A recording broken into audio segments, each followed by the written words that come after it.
This summer, I and several collaborators at Howe built 16 neutron detectors for the large area multi-institutional scintillator array at Michigan State University. These detectors will be used to detect neutrons in experiments like this one. In this case, they started with calcium-48, ran it through several collisions, producing magnesium-32, then eventually neon-28 plus some neutrons. The neutrons strike protons in the plastic scintillator, and those protons cause electron excitations, which eventually give off photons, which can be detected and analyzed. And the way we did this is we started with this part of the circuitry here. This is a voltage divider, which receives data from a photomultiplier tube, which changes the photons into an electrical signal. And we assembled that, mated it with the tubes and with a magnetic shield to block the strong magnetic fields from the accelerator,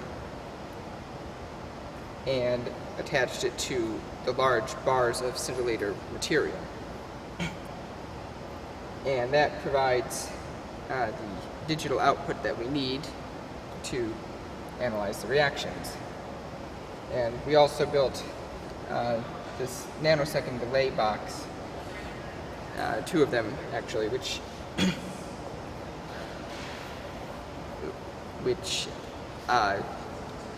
delays the signal coming from one tube or the other into the computer, which allows for more reliable timing of the signals, which is important for finding out where the neutron struck along the bar, because the light travel time to each end would be different. And after we constructed these 16 bars, and I should also note that there are 8 other schools that are each building 16 more, because neutrons are very penetrating particles and need a very large detector to capture them with high efficiency. Once we built them, we had to test them. First, we had to make sure that no light got in, and this is the sort of graph you want to see: a large negative spike. This is not due to neutrons, but due to cosmic ray muons, and a baseline voltage that is 0. If the baseline is not 0, that means there's some sort of light leak where there are more photons from outside getting into the scintillator material and hitting the photomultiplier tube. And we used silicone to seal the light leaks. The second step was to take a spectrum of the muons, and there's a relatively small peak at moderate energies. This is lower energy than the neutrons will have. And to use this to match all the photomultiplier tubes, because they have very different gains. Some of them produce a much stronger signal than others for the same amount of light, and you can correct for that by changing the high voltage input.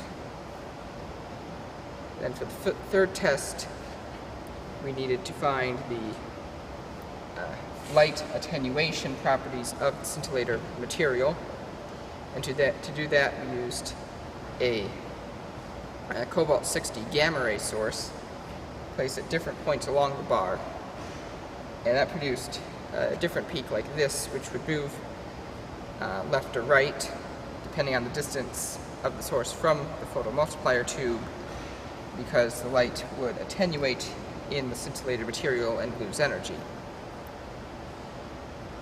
And once we had the light attenuation properties measured, the final test was to obtain a position spectrum. And this, for the most part, ensures that the scintillator material is uniform along the length of the bar. And we measure this by observing the muon impacts mapped against their position. So this would be the left end of the bar, and this would be the right end of the bar. and because the muon should impact uniformly, it should be relatively flat along the entire length of the bar, and it is not quite flat, although that could be attributed to just properties of the room with regard to muon shielding. And eventually we did obtain good test results for all of the bars. They will be shipped up to Michigan State early next year to be joined with the other